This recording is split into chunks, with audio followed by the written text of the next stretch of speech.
جی ناظرین، میں ہوں عدنان علی مرتضیٰ اور آپ دیکھ رہے ہیں یہاں پر نیوز خبروں کا رخ کرتے ہیں ڈیرہ غازی خان کی طرف، جہاں سے ہمارے بیورو چیف ملک بلال کی رپورٹ کے مطابق ڈیرہ غازی خان میں پولیو مہم 17 فروری سے شروع ہو گئی۔ انتظامیہ کے زیر اہتمام ضلع کونسل ہال میں ڈپٹی کمشنر طاہر فاروق کی زیر صدارت پولیو کے لیے آگاہی سیمینار کا انعقاد کیا گیا، جس میں افسران، علماء اور زندگی کے مختلف شعبوں سے تعلق رکھنے والے مرد و خواتین نے شرکت کی۔ ڈپٹی کمشنر نے سیمینار سے خطاب کرتے ہوئے کہا کہ اور میرے پیارے ہیلتھ کے امپلائیز، السلام علیکم۔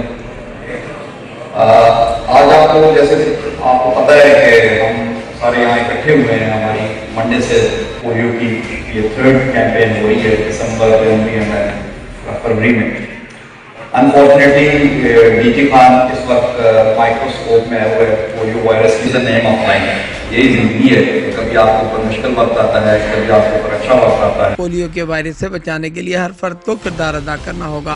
پولیو کا وائرس سے متاثرہ بچہ صحت مند بچے کو متاثر کر سکتا ہے، اسی لیے ضروری ہے کہ ہر بچے کو اپنا سمجھتے ہوئے پولیو ویکسین پلا کر عمر بھر کی معذوری سے بچایا جائے۔